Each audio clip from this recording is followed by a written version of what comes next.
я сяду сюда. Нет, ну все служи не тебе. Вот мне вот один мой оставался. Вот. Ага, этот, смотри. Да, странно, вот он мне только что сказал, говорит, Этот, сейчас, конечно, нет, говорит, позвони. Okay. Steve, may I sit? Okay, Just for framing. Okay.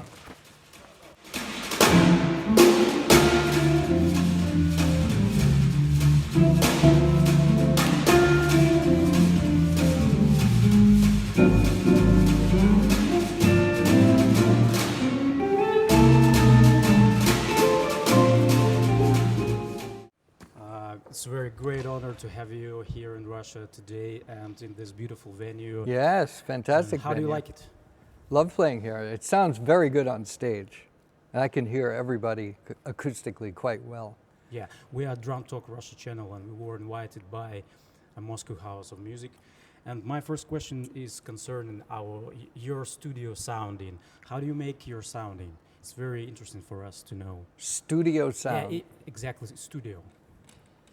Well, it's very similar to what we have here. I just have some overhead mics and then mics on the drums. It's nothing that unique or that special. It's just I try to get the drums tuned so they sound good acoustically, and then mic all the drums. And when I mix, I usually mix quite a bit of overheads into the sound. So it's an open sound and more natural than if it's mainly the close mics. Okay. So it's a combination of some, the close mics, but the overheads, so the drum set sounds natural. Natural.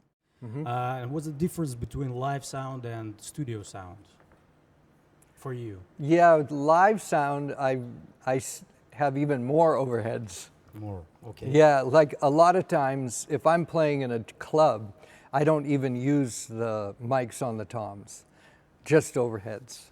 Okay. 3 or 4 overheads. Sometimes 4 overheads because I have one here for the 2 snare drums. Okay. And then I don't use a hi-hat mic. And so even just bass drum? Yeah, bass drum mic, yes. On the front head, or sometimes only on the back head, next to the beater. But the bigger places? Yeah, like since this is a big place, we put all the mics on. Okay, okay. Yeah.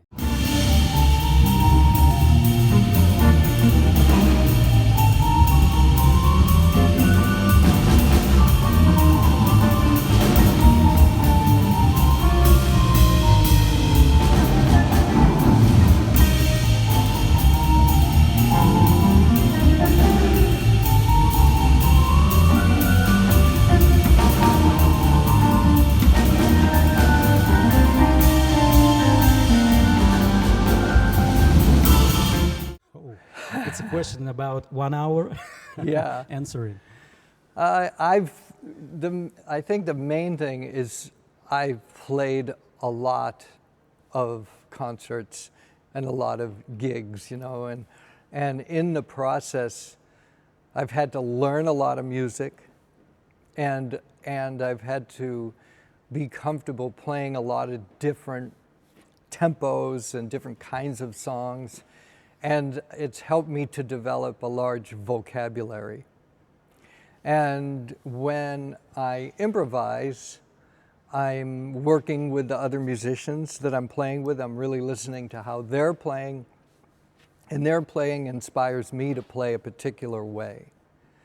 And I think one of the main things you could say, if I go back to my early years of first developing as an improvising musician, I listened to lots of instrumentalists to get inspiration. Saxophone players and trumpet players, keyboard players, and of course drummers, but not just drummers. So I'm listening to how saxophone players are improvising to give me some ideas of how to be a good drum improviser. You think like a saxophonist, yeah? Or I've used player? Those ideas as inspiration. And putting myself in the place of an instrumentalist that's not a drummer and thinking about improvising. So a lot of the music that I play like fusion music especially, the drum solo will be part of the song where the other musicians continue to play. So that's similar to like a saxophone solo or something where the entire rhythm section is playing and the sax is playing over that. And it's useful for developing your creativity? Yes. Uh-huh. And then the next step is having a vocabulary and being able to get from one idea to the next idea smoothly. You know, like if I might be developing one idea and then that leads me to another concept, another way of playing, I have to have some way to get from one part to the other part. And that usually happens in the moment, and that's improvised in the moment. Oh, that's great answer. So, but the more you do it, the more comfortable you get with that.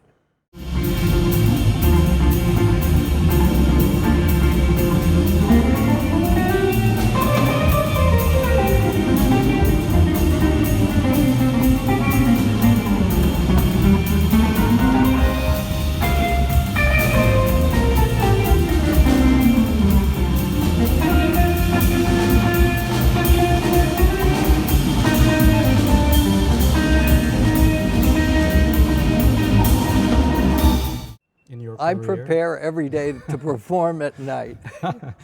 And so my preparation happens at home.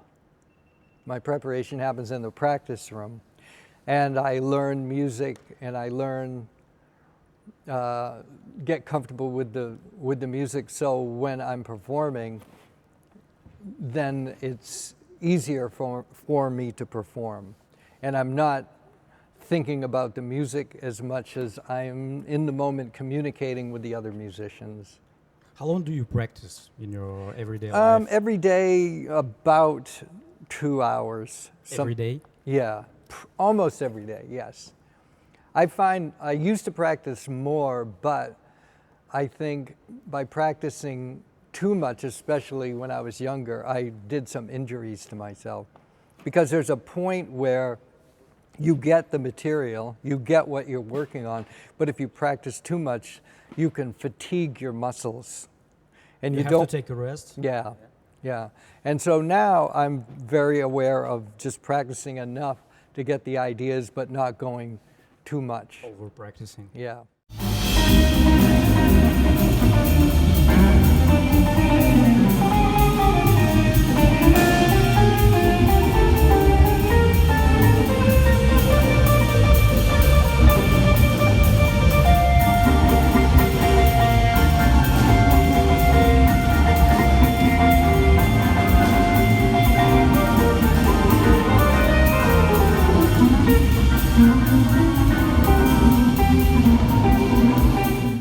Very important.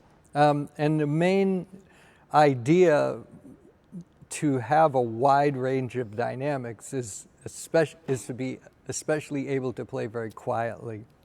And that comes from having the ability to just simply drop the stick and have it touch the head or touch the cymbal without any kind of action to strike it, just to drop it.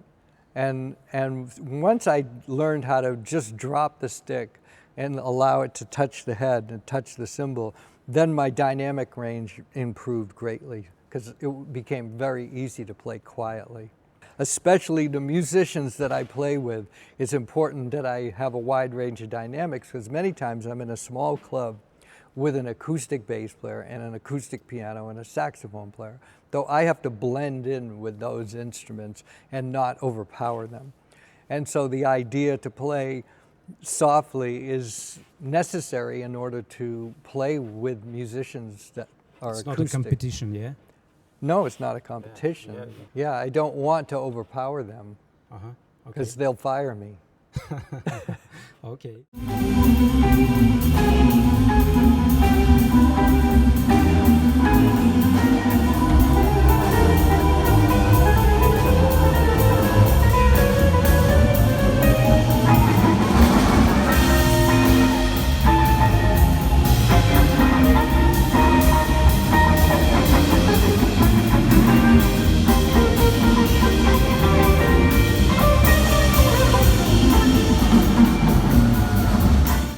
Modern modern drummer. drummers, yeah, maybe young drummers, which you like the most of all. There are a lot of them now. Oh, there's so many good young drummers. Mark Juliana comes to mind. Eric Harlan. I'm sure there's even younger drummers out there. I've seen that NAMM show 2-year-old one. Yeah. Have you seen them? I've seen a lot of young drummers. Have you been a week ago? I haven't seen many young drummers that play with a lot of dynamics, though. Most of them play really loud. Like robots. Yeah, some of them, well, I wouldn't say like robots, but some of them are amazing, but they play with headphones on and they play very loud to tracks. So whether or not they'll be able to play with live acoustic musicians later in their life is the test. Okay. It's because it's easy to play with a track and to play loud, or relatively easy. Maybe it's some side of your professionalism, yeah, to play soft. It's a big part to become a well-rounded musician, to be able to play soft, to be able to play without a click track and still have very good time, and to play with acoustic musicians. As a balance, and if you want to do playing with tracks and playing loud, that's fine too, but that's only one side.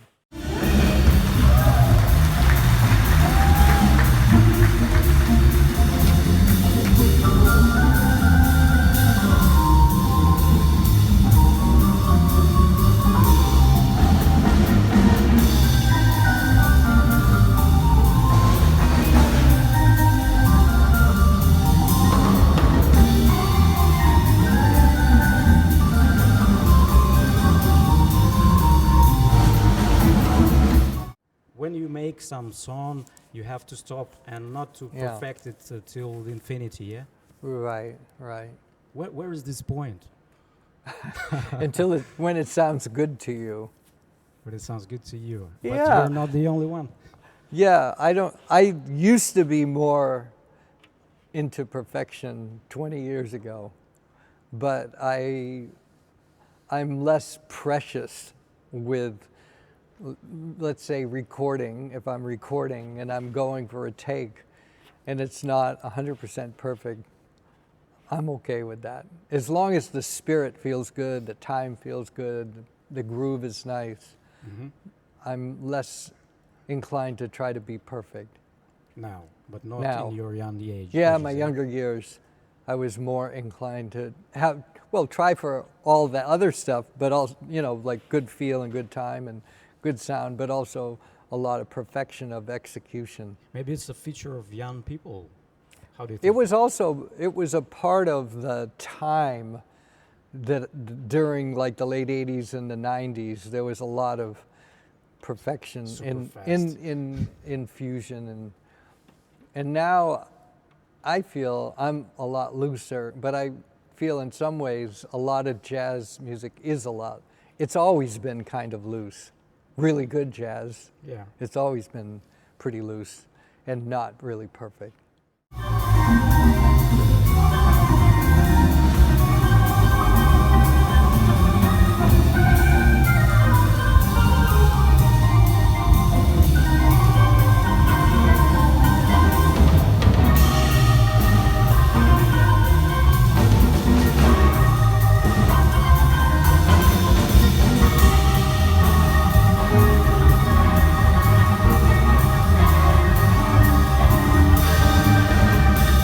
It's a magic word like groove. Yeah. How do you explain it in your way? Something that makes you want to dance. Oh yeah, that's great answer. You're not the only one who answer in this way. Yeah. But they say that grooves are very different. Many people and they have different grooves. How can you explain it? Why different people make different grooves? Different cultures have different grooves, and even different cultures in the same country. For instance, like the United States has, especially if we go back many years, there's a very big difference between what music in Chicago feels like as to what music in Memphis or New Orleans feels like. So, and then what music in New York and LA feel like. So there's different let's say, concepts in different parts of just one country. And I'm sure it's the same in other countries. Different parts of the country, there's different grooves, different kinds of ways of dancing and feeling music.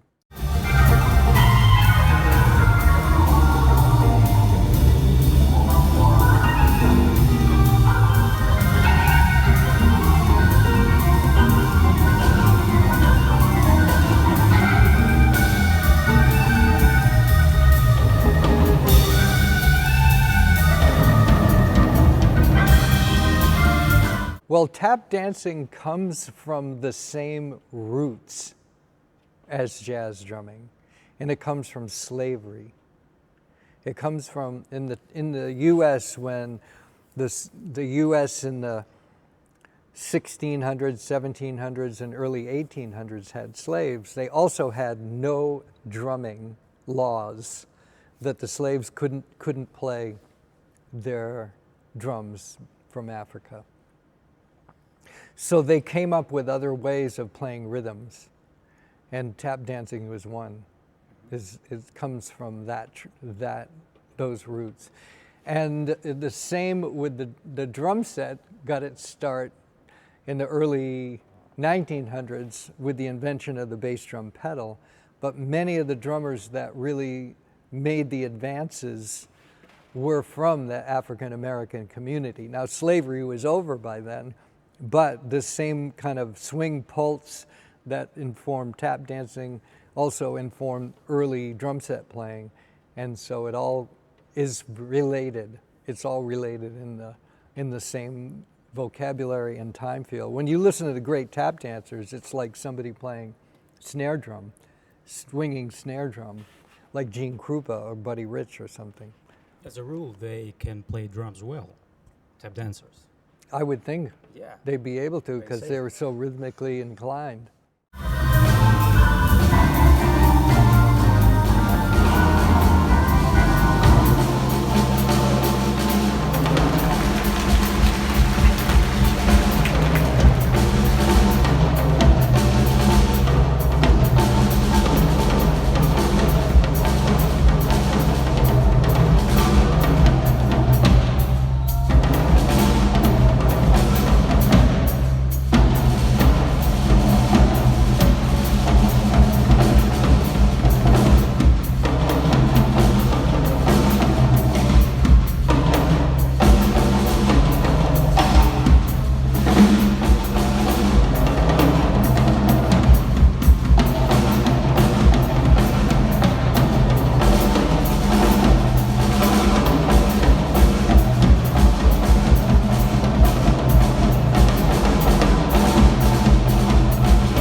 Well, for me, you know, I'm very versatile. Yeah. So that's important for me. And it's not because I've studied a lot of different music. It's because I was lucky and fortunate to start playing at a particular time in history where everything was in the air. All kinds of music was in the air. And so I started with jazz and swing, like big band swing is my roots. And in a way, that's the roots of US music. So I was able to then easily play rock and R&B, and then of course every other kind of music like country or hip hop, or even hip hop. Sure. How do you Yeah, like because it all comes from the same swing roots. So if you have swing roots, it's much easier to be versatile than if you grow up without ever playing swing. Let's say you only play metal. You really will have trouble learning how to play something with swing, like hip hop, like jazz, like country even. So the same roots? Well, the swing roots, just like I was talking about slavery, that's why the U.S. swing pulse, that we have that pulse, is it comes out of the African American experience in U.S. history.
Oh, I have a lot. Can you explain it? Sure, I've been fired a lot.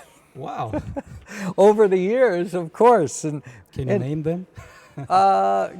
Well, early on, and I was in this big band, and the people didn't think my time was very good, so they got another drummer. So then that made me work on my time, you know, and then there's other situations where I've been replaced or, you know, needed to work on something in order to do a better job.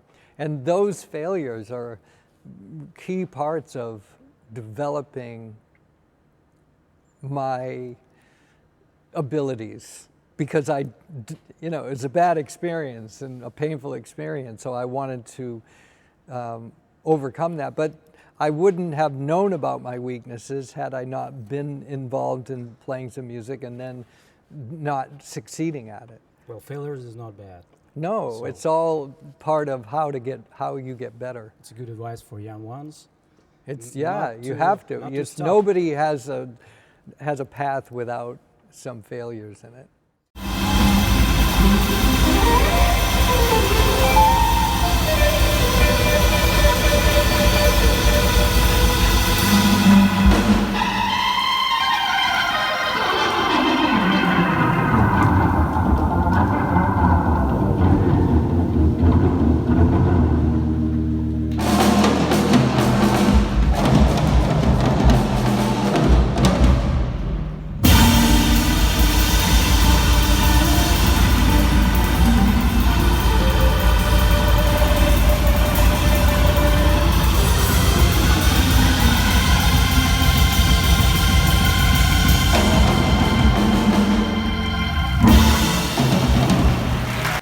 Steve Smith here in Moscow for Drum Talk, the Russian channel.